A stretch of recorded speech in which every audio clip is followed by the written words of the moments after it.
me. What's going on for you? How could I help? The man, the myth, the legend, Steve himself. You can help me a lot, and we're going to talk about it. So I'm in your LSAT class, so I'm not going to ask about logic games and all that wonderful stuff that we talk about often. I want to talk to you about something I know you're talking about tomorrow, but personal statements and letters of recommendation. I'm venturing into this world a little later in life, right? So I'm 36, about to be 37. I've got 20 years almost of military experience right under my belt. And so in writing the personal statement, I'm looking at this lifespan, right, of childhood, high school, undergrad, which I did while in the service. And then I got my graduate level degree as well. On top of all the military service, awards, recognition, etc. Steve, I can give them 10 pages. And I know that that's not good, but I also don't know how to, at this age with this much information, to condense it. I'm a talker. How do I condense that? And what's pertinent, what's not? And I know, like I said, you have the class tomorrow, but for me personally, that's my main question is like, what do they want to hear? What do they not want to hear? How important is it for me to talk about the work experience that I have? Or the experience when I was a little girl and the first time somebody discriminated against me. I don't know, and that's kind of where I'm at with the personal statement. Yeah, sure. Great questions. Very common questions as well. A lot of folks have the exact same things they're trying to figure out. One thing I'll say is that if you have a story where somebody discriminated against you, depending on what it was about, that could be a diversity statement. You could potentially, based on the specifics, include that in a separate diversity statement. You don't need to take up space in your primary personal statement to talk about that. So, Steve, diversity statements are different from the actual personal statement. That's something that you write separate and attach in LSAT? Yeah, it's a separate essay. Okay, cool. I didn't know that. And what's the format? And I say format, but like length of something like that. You just talk about an issue or? It could be short. It should be shorter probably. Okay. I would aim to tell a story. I'm thinking on the order of 300 to 500 words. Okay. Schools may have different length requirements, but that's the ballpark. Okay, cool. And and then for the main personal statement, you're typically looking at 2 pages double spaced. So that's what I keep reading, Steve. 2 page double spaced. That's about it. It's not a lot of space.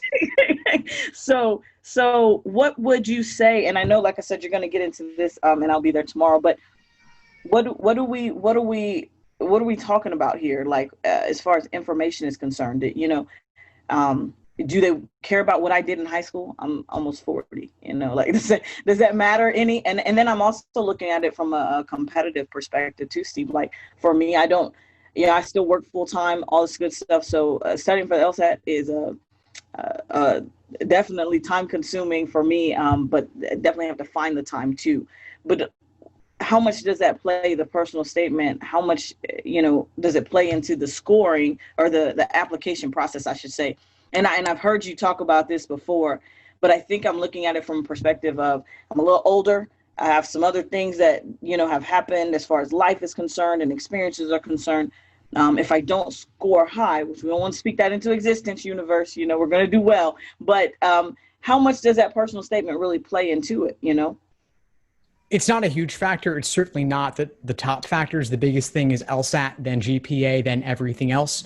But that being said, if you could write 2 pages that would have even a 3% or a 5% or a 10% impact on your application as a whole, why not take advantage of that? Especially, let's just say for a hypothetical applicant where like the numbers didn't reflect their story. And no matter how hard they tried, they couldn't get the numbers where they wanted them to be, but they were a great writer, or they could get help to make their writing shine.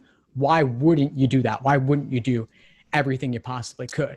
Now, as for high school, I wouldn't talk about high school. I wouldn't make that a focus, especially if you're a non-traditional applicant, not fresh out of college. High school is even more distant. It's more than half a lifetime ago, right? How much does it say about you today? But on the flip side, let's say that your most compelling story about why you wanted to go to law school was about something from high school times, then sure, you could work it in. But I would imagine that something more impactful is likely to have happened in the past 20 years, right? Absolutely. Yeah. You said 20 years, Steve, long time.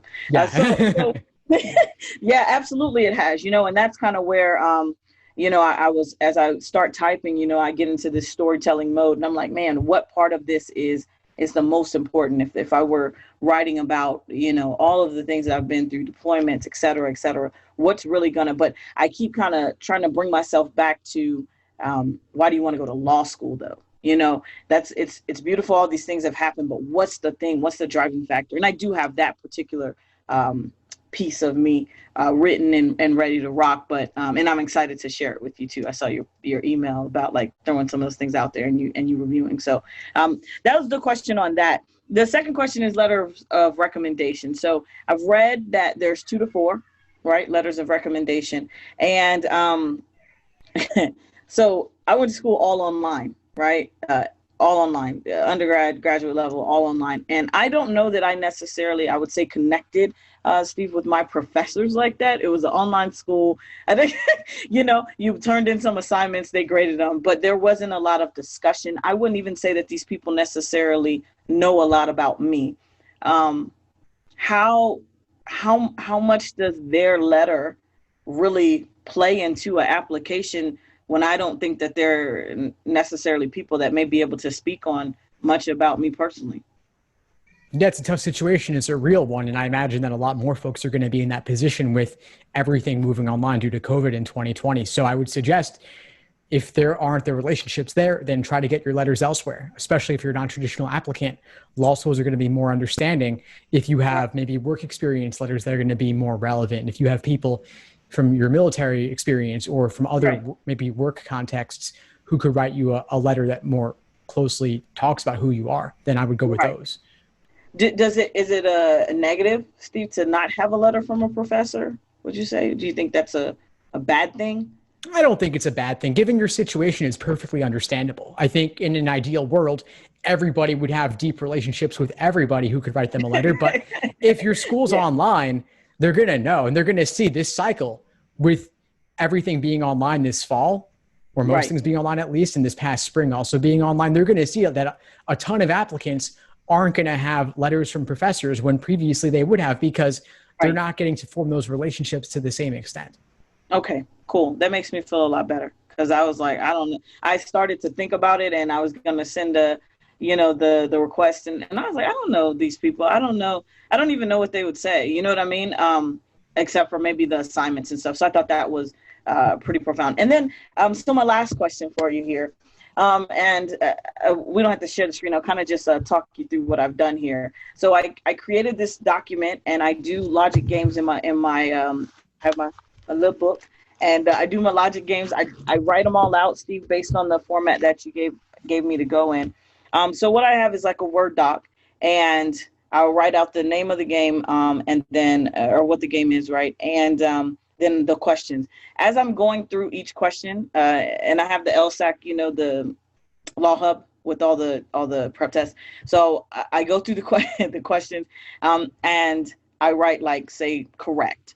If I write the answer, that I guess or get right, because I feel good about it. And then I'll write how I felt while I was answering that question. Now, this takes a lot of time, but I'll say, hey, I feel really good about this, or, I don't know what I'm doing here, something like that. And then I'll go back and see what I got right, what I got wrong. And the ones that I have, like I didn't know what I was doing, or maybe I guessed them or something like that. It's kind of like a guide for me. And I've moved through logic games like this. It's time consuming though. So I'm not necessarily working on speed yet. So we're in July and we're moving along. Do you think that this process though, because what's happening though is I'm getting all the answers right. Okay, so there you go. You see it, Steve? Thumbs up there. However, it takes me some time, right? So there's a lot of thought. Does it sound beneficial what I'm doing? It feels good because I can see the progress in the question types, and I can go back and look, and it's more so how I feel, right, Steve, when I'm answering the question. Like I can tell you I felt good or I felt horrible. Like I had no clue what they were talking about, and I can kind of go back to that. But I'm not fast at all. And well, let me ask you this. Does it feel like you're deepening your understanding? Yes. Oh yeah. Does it suck in the moment while you're doing it? It's time consuming, but it doesn't suck though, Steve. It doesn't feel horrible because I'm learning, and I can tell I'm learning. Yeah, I can tell I'm learning. So it's time consuming, but at the end of it all, when I can say I got 6 out of 6 or 6, I can say I got them all right. I'm like, woo, that was good. And I feel good. And I wipe my forehead. I feel great about the game. I look back at and I have if they all go in order. We won't show you my diagrams because you might be like, what the crap are you doing over there? But nonetheless, Steve, we're working through it. But I know I'm not fast. That's fine, but you get it. That this is hard work, but it pays off. I mean, you're a veteran. You know what it feels like to embrace the suck and be in that moment where it's brutal, but you're getting value out of it. Who told you that one, Steve? Who you know in the military that told you to embrace the suck? Because that's somebody you know. Because that's a good motto. Yeah, no, it's true. It's true. So this is the same thing. It's super time consuming, but you're getting value out of the process. It may mean that you're not able to go as far or as fast, but the insights you're getting from the questions you review will increase your accuracy further. Okay. I feel good about it then. I'm going to keep pressing, and then I think we start working on speed in August, towards the beginning of the month. So that's cool. All right. That's good, Steve. I feel good. Feel good. Those are my questions. They were kind of personal for me. Yeah. No, those are all great. And I'm sure others will find value in it too. There is one thing I want to circle back to though. You said earlier about the personal statement. You were talking about how you have all these different things you could include. You could have 10 pages and you talked about condensing it. Yeah. And I want to encourage you to take a different approach because if you condense everything and you try to say everything in 2 pages double spaced, you're going to end up saying nothing. This is a problem when you take the more you zoom out, the lower the resolution is and the less we can actually get a sense of what was really happening. So the only way to win that game is to not play it, to not try and include everything. Instead, if you've got 10 stories you could tell, don't try to tell all 10, pick one of them. And it'll feel sad in the moment to let the other 9 go. Yeah. But maybe you could tell another one in another optional essay. You have the diversity statement where you could tell a different story. And then there could be at least 7, 8 stories that don't get told or maybe more, but they'll at least get the general overview of those in the resume. And again, our lives are too vast and complex and varied and unique for us to be able to tell every admission officer the entire life story. Some things just won't get told. And so what that means is that the things you do pick really have to count. And so you could, if you have 3 stories you're considering, write a draft of each one of those 3 and then see which one feels the best. I like it. Yeah, that's what I'll do then. Because right now I'm I'm trying to give you everything. I feel like this one's important. Now, this one's good, Steve. Now, this is a good story, and that's how it is, and I keep kind of going into it and it gets longer and longer and it's become this, this book almost, this feel like, and I know that that's not what they're looking for, but I don't know what parts and pieces to take away. And I had that problem in school even, right? With they would say 10 to 12 pages or 12 to 16 or something like that. And here I am at 20 and I'm like, you just going to take it. You'll take these 20 pages, because I don't know what I want to take away. So I feel that way now, but I also know that saturating that personal statement is not going to be beneficial. So that's good. I think that'll be better for me to write them all separately and then just kind of come back and go, okay, which one sings, which one really captures me. Yeah. One thing you could do if you want, since we have the workshop tomorrow, is you could write just 1 paragraph on each of those 3. And then we could talk through and I'll read each of those 3 and I'll tell you which one I think has the most potential. We could talk through where you would take it next. And then you go out and flesh that one out more fully. Okay. Yeah, I could do that for sure.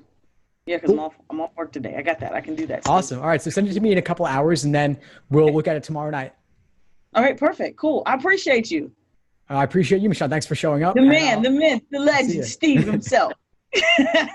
All right. We'll see you then tomorrow night for sure. Thanks for tuning into the show. Please subscribe if you haven't done so already to be notified of new episodes as I release them. And feel free to reach out if you need anything at all as you move forward with your prep. I'm happy to help however I can. In the meantime, I'll wish you all the best and take care.